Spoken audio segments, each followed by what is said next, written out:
do it, right? And that's how we started figuring it out that yes, District Taco can be franchisable since before even 2020, but I didn't have the guts to do it until 2020 happened, pandemic. So you make the decision, you become a franchise or start the process in September. Did you use franchise consultants to help you? How did you go about even becoming a franchise? Like where do you go? You've decided that you want to do this. How do you even find help to help you do that? Yeah, so we have one of the board of directors of District Taco is Sam Chamberlain, okay, and he put us in contact with other consultants and all that. So yes, we did ask a lot of questions how to do it. So if you think about your expectations on day one, well, let me fast forward. How many locations you guys have now? 14. Two franchise open right now, 16. Okay. You get into the process of doing this. How does the dream change? What is the dream when you decide to become a franchise? I don't think the dream changed. I think since day one, I really wanted to expand with District Taco, right? Either it was going to be all, corporate owned, or it's going to be franchise world. I think what happened was that, we wanted to grow in a fast pace, right? And we have really good franchise. We had before District Taco, we were getting a lot of emails from people that want to franchise District Taco, right? And that was before the pandemic, before all the franchise world. So at that point, we already had this pipeline of people that wanted to franchise District Taco. So we contacted them back again, right? And we got together. They went through District Taco and they really liked what we planning to do, so we decided to do it with them. So now you have a few franchisees open. How many? I assume you have a bunch in development too. Yeah, 75 stores. 80 stores. Like, can you, as an entrepreneur, can you pause and pinch yourself and say, I mean, this is pretty crazy from a food truck. And so like your vision was, I know how a good taco tastes, and Americanized tacos do not hit the spot. So you knew you had the product, but now like, can you pinch yourself and say, wow, we're actually developing this thing?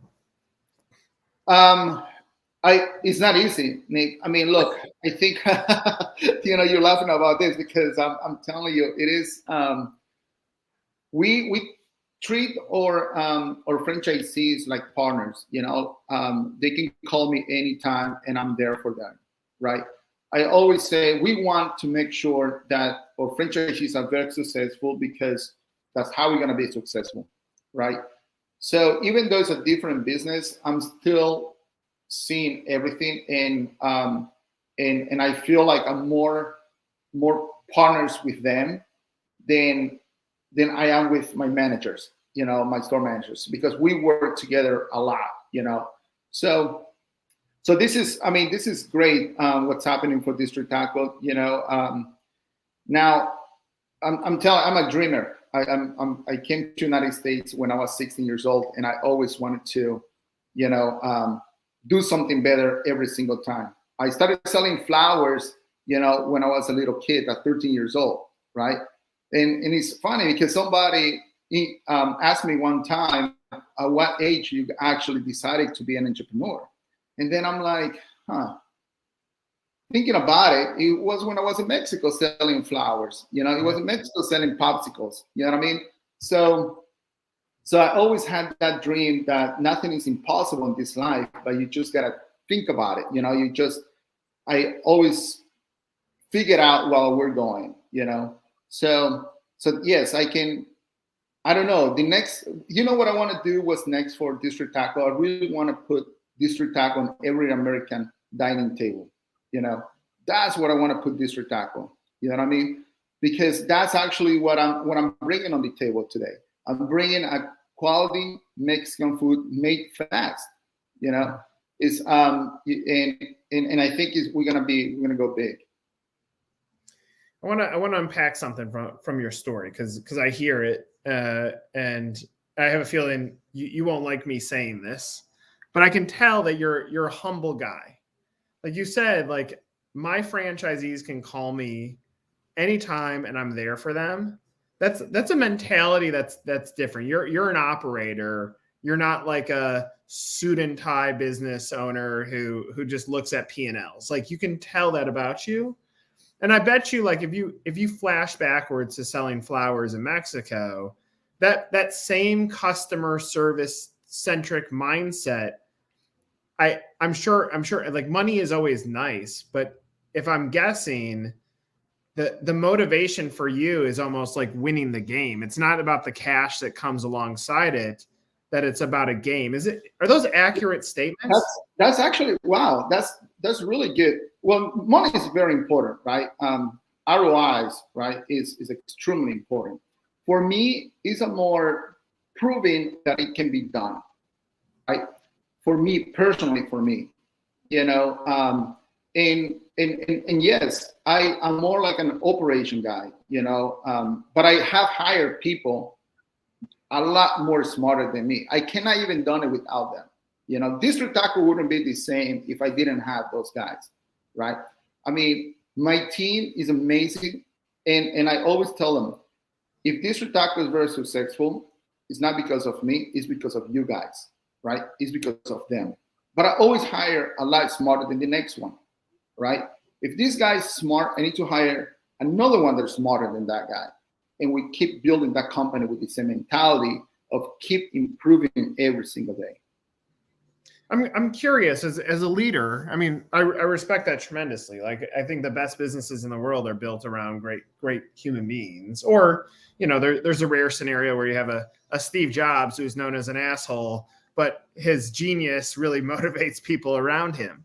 But when you're recruiting someone in today's world, and you hear about the labor markets being tight, you're finding the right person that you're like, this person's smarter than me. Is it money that drives them in, or is it culture, or is there some sort of combination when you're trying to convince someone to expand the depth of your team at District Taco? I think it's a combination, Nick. I mean, look, if you are in a place where they're paying you very well and you don't like the culture, you're not gonna last, right? You're just gonna go for the next thing, right? So for us, I think it's just a combination of, yes, you get paid very well, but also you like what we're doing.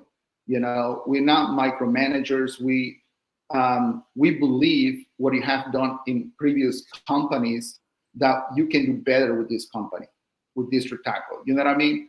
So we letting getting more developed or and getting to their max knowledge they can do. You know what I mean? We if we were a company where constantly we're stopping them when they have a thought, right? We were never gonna get better. You know what I mean? So I think for us it's more like, okay, we are here. How can we be to the next level, right? Help us together. Do you believe in business to be successful, you need a little bit of luck too? Did you need luck in the beginning stages? Well, look, there's a picture of my business partner that I'm seeing right here on the screen, and I don't know, man, like I'm Christian, I believe in God, and it's something that I feel like if you do good, good things gonna happen to you, right? And that's how I met my business partner, because we used to be neighbors. So he was putting together a playground in his house, and I have tools. I'm from Mexico. I can build anything I want. and I was like, "Hey, how are you? I just moved here with my mother-in-law. I got married with my wife Jennifer, and we're gonna be neighbors." So it's like, oh yeah. And I was like, "Hey, do you need help? I can help you put this thing together." And that's how we met. Pretty much, we put together that playground, and then We started hanging out every weekend until I lost my job in the construction industry in 2008. So that's how we got together, and then he was like, dude, your food is really good. Why don't you just open a restaurant? And I didn't have any money. I just lost my job, and I was like, I don't know what else to do, So he's like,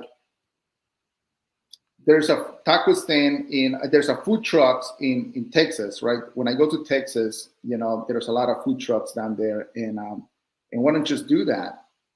So I went online and I started looking for food trucks, and there was like $100,000 for food truck, right? It was lots of money for me. So and then, but there was another option, and that option was the hot dog stand that you can reconfigure everything inside. So I was like, I had a truck, and I can tow my truck, and there's a trailer that I can reconfigure everything. So I pretty much put everything in my mind how I was going to work inside the taco stand, right? So the next weekend, and it was $20,000 for that taco stand, hot dog stand, that I make a taco stand out of it. Next weekend, I went to Marc Wallace's house next door, and I said, dude, you remember this idea? And it's like, yeah, I remember. Well, here's option A and option B. Option B that I can buy it for $20,000, but I don't have any money. It's like, dude, you want to do it? I mean, your food is excellent. You're a really hard worker. I'll give you the money. I created businesses before, and I never created a business before, So he's like, I'll help you, and we do it together. So it's like, are you sure? And I'm like, yeah. I was like, I'm in, let's do it. So was that luck? I have no idea. I think it's one of those things where I wasn't afraid. He wasn't afraid, and I even said this. I didn't even finish my high school, right? When I came to the United States, 16 years old, I was washing dishes. I was, trying to learn the language so I can make 25 more cents so I can be a prep guy, right? And I'm just moving to the next thing,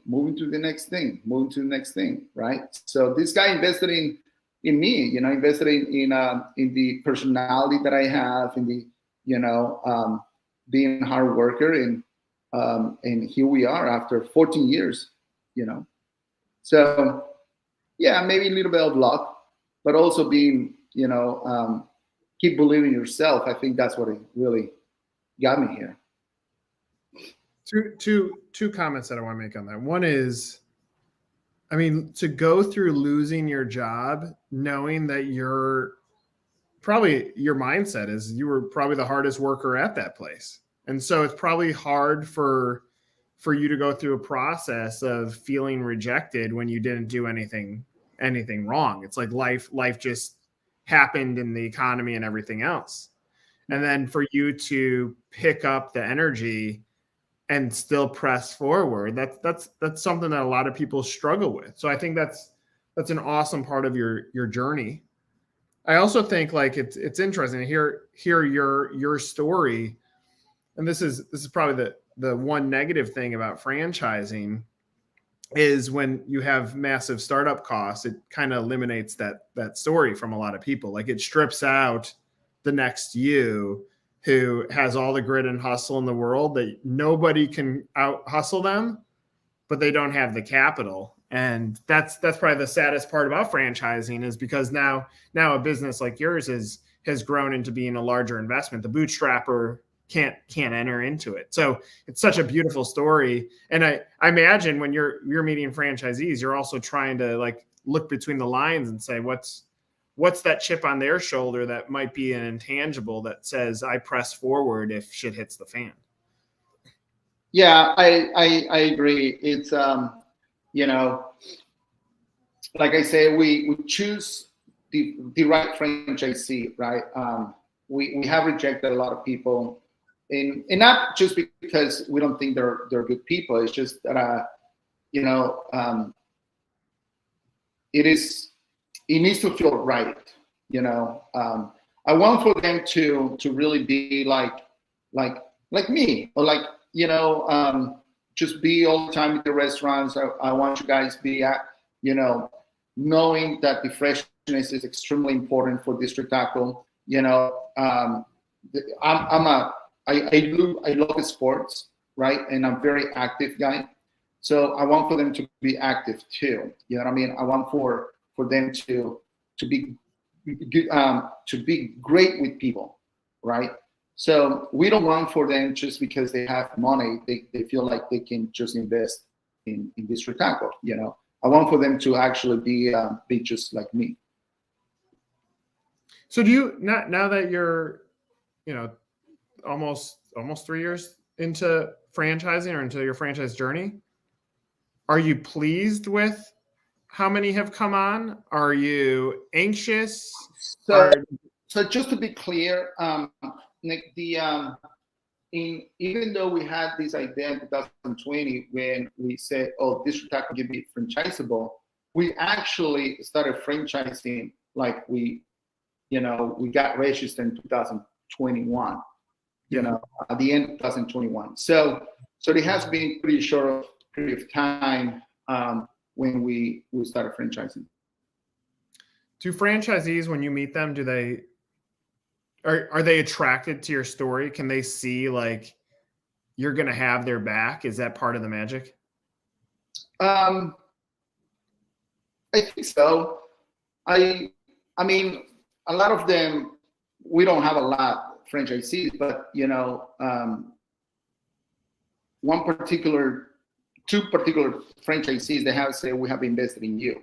You know what I mean? So it puts a lot of pressure on me as well, you know.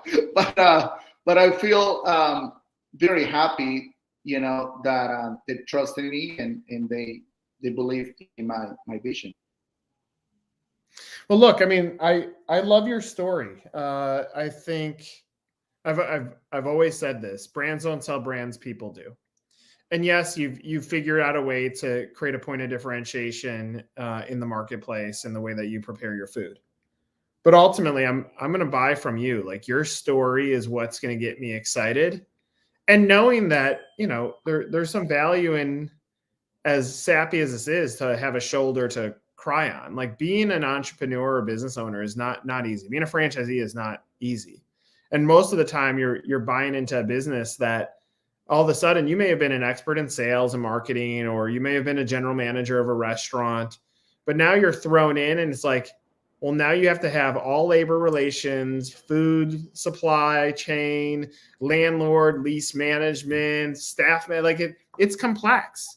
And to have someone like you that says, let me tell you my story. I went from selling flowers in Mexico to moving to the United States to not graduating high school, to fighting my way through, to losing my job in 2008, to finding someone that believed in me and giving me a shot, to doing this and then hustling through. And then in the middle of what's arguably the toughest moment that us as human race in our generations are going to go through, the pandemic, I said, let me build this opportunity for others. Like that's a pretty cool thing. And I'm grateful that you've shared that story with me. Yeah, no, thank you, Nick. I think, but also I want to make this clear. Yes, you know, I bring a lot on the table as, you know, being one of the co-founders of District Taco and the actual guy who created recipes and everything, right? But here's one thing, right? If I want to make sure that District Taco can function without me too, you know what I mean? So the franchisees are safe because we created something that you know, is nothing like us is in the market. There's a lot of wannabes out there, right? We don't want to be a wannabe. We want to be District Taco, okay? We want for Nick and your family, you guys want something fast, Mexican, you know, where you just walk in, put your order, and walk out, right? Where you're gonna have great tacos. There's companies out there that make great burritos, right? And they're the king of burritos. We wanna we see them as a role models as well, because we do sell burritos, right? And then there's another company that sells very fast, hard tacos, right? So that's fine. We're in the middle, right? We're in the middle where we're selling, the really, great tacos, very fast. We love to grill. We make salsas in house, and I'm getting hungry right now that I'm saying that. But and I love my product. I love my product so much that I eat there every single day, right? So this is what we're doing for franchisees and for future franchisees, that we want to make sure that District Taco will live forever, with me or without me. What a great statement. I just want to make sure that we hit all the marks. If someone's watched this, they've been captivated by our conversation. Anything else you want the franchise buyer to know about the opportunity before we close out? No, look, there's I think for people to understand what's District Taco, they really need to try it, right? I think there's a lot of taco companies out there. We focus so much on food and not alcohol, right? There's a lot of taco companies popping out right now with the bar, right? But we don't want to focus on alcohol. We focus so much. We don't have a bar, right? And some of our stores don't sell beer. We focus so much on our food, and we make it very basic and clean as well, right? So I think that's what makes us unique. And anybody has any questions on the franchise world, for how to franchise with District Taco, they can email us, and we personally meet them. Tomorrow I'm going to meet a prospect that that I'm meeting with them directly. Love it. Well, look, again, I'm cheering for you. I like the underdog story. And look, if this doesn't work out, you could just start up a flower business. I mean, there's still plenty of room. Oh, you better work out, Nick. There's no way back. Okay, I'm telling you, I'm not going back. I always said, either go all the way or go back to Mexico. All right, you're going all the way. We see the path. I'm going all the way, man. I love it. Osiris, thank you so much for sharing your story. This is another episode of Meet the Zor. Take care. Thank you, Nick.